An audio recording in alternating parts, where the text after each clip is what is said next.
you said something in your introduction, Paul, which struck a chord with me, and I think it will struck a chord with all logistics people listening in or watching this. And that is, we stumbled into this industry, right? I would dare say over 90% of us in this industry, we've stumbled upon it. And, you've been in the industry for a lot longer than I have. I found this job when was looking at the newspaper. I think it was the Sydney Morning Herald in the back pages when you used to have to apply for a job. And it was promises for international travel. Okay. And it was an ad about this big.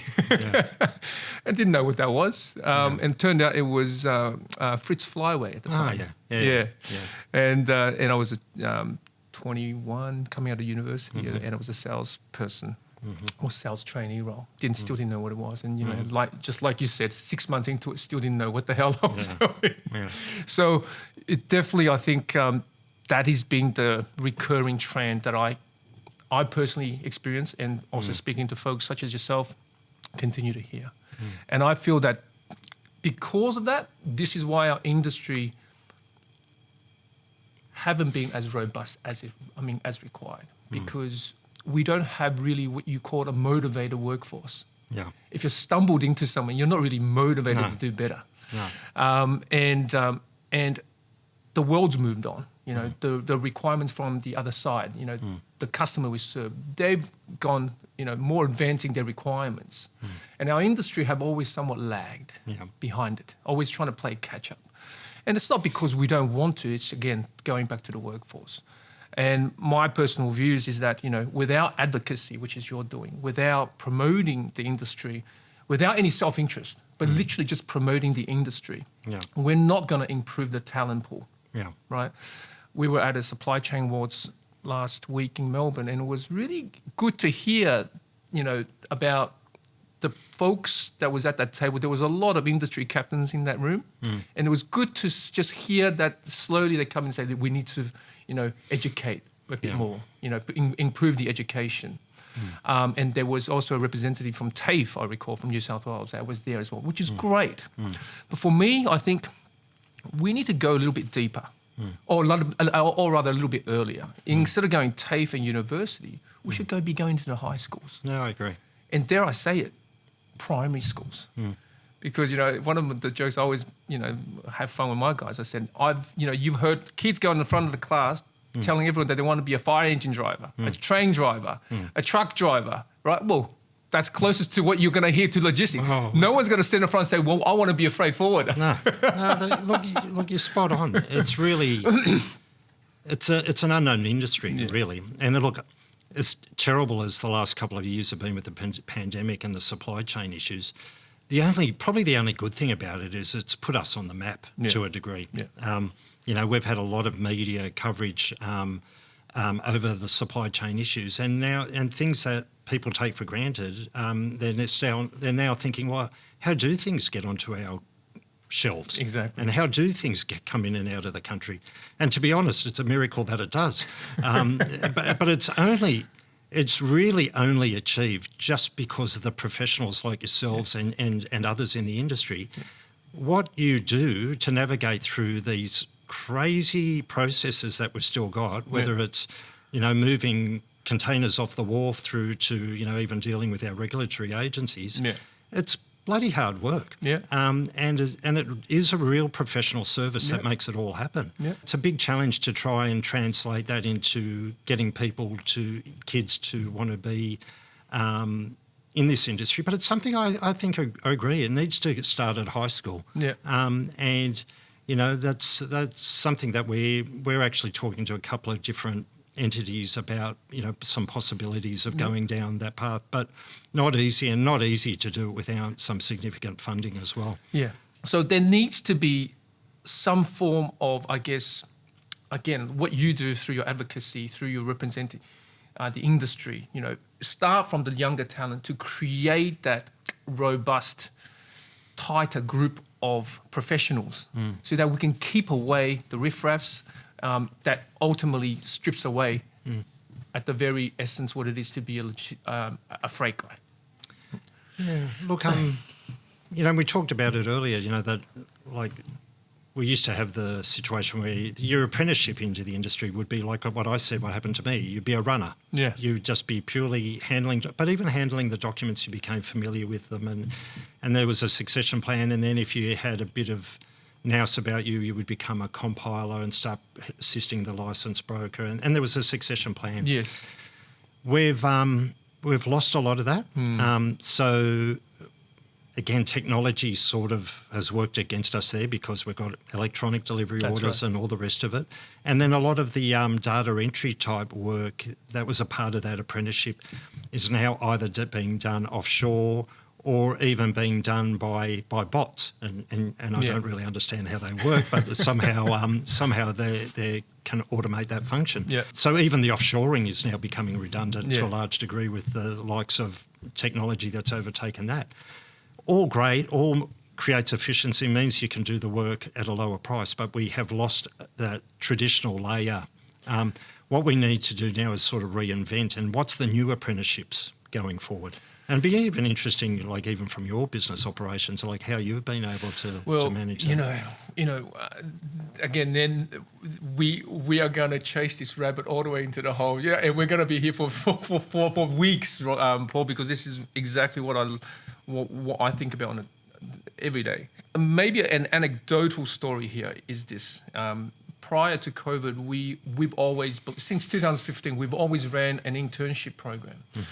Both for local uni students and for overseas uni students. There were agencies that basically, in fact, overseas tertiary education level, for them to get their degrees, whatever, they must go overseas for a certain period of time and do an internship in a real world industry, in a real world job, and for 6 months.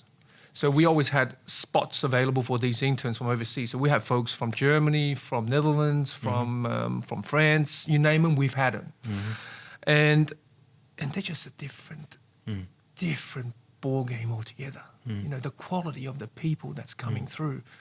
So what we have here is we have what's called an intensive training program for all of our operations people, as our industry will know it. Okay.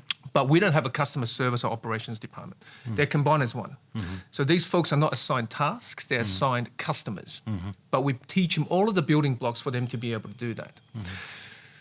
Did you want to have a guess what was the quickest that we were able to cram the entire freight forwarding process from talking to the customer, getting the order, getting the job booked, moved, clear the shipment and delivered? The entire process, what was the quickest time frame we got someone to pick that up? Don't know. You tell me. 2 weeks. Yeah, very good. 2 weeks. And his name was Paul Bodenberg. If he's watching or listening, he was a young German guy. He literally just finished high school. He hasn't even started university yet. And he already had the foresight to come overseas to take an internship. And I asked him, why are you doing it? He goes, well, that's what I want to do. But secondly, he was already poached by one of the big pharmaceutical companies. The education program in Germany is that these industries, like the farmers, the big pharma, they will go to high schools and look at all the top performers, and literally they will sponsor that person's tertiary education with the career path built into their business. That's how they find their future talent. And after hearing that story, I'm just sitting back going, geez, where do we start? How do we start it? Right? And it took this guy literally 2 weeks, which I can assure you, Paul, I've met people in the industry through my days that has been in it for 10 years, wouldn't have done all what he has done in 2 weeks. This is the disparity, and this is the issue.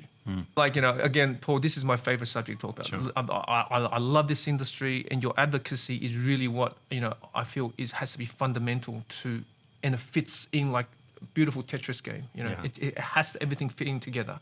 How do you feel about the current the tertiary educational / syllabus for supply chain professionals? Yeah, look, it's we've had the traditional area which we talked about has been the licensed customs broker. So we've got a diploma situation for them. There is a diploma for international freight forwarding. Yes, but again, unfortunately, the mindset, I think, in Australia as compared to other parts of the world again, it comes down to this whole professionalism. Yeah. So people do the diploma in customs broking because they want to get a customs broker license. That's right. So they can get the salary that comes with it That's and the other work.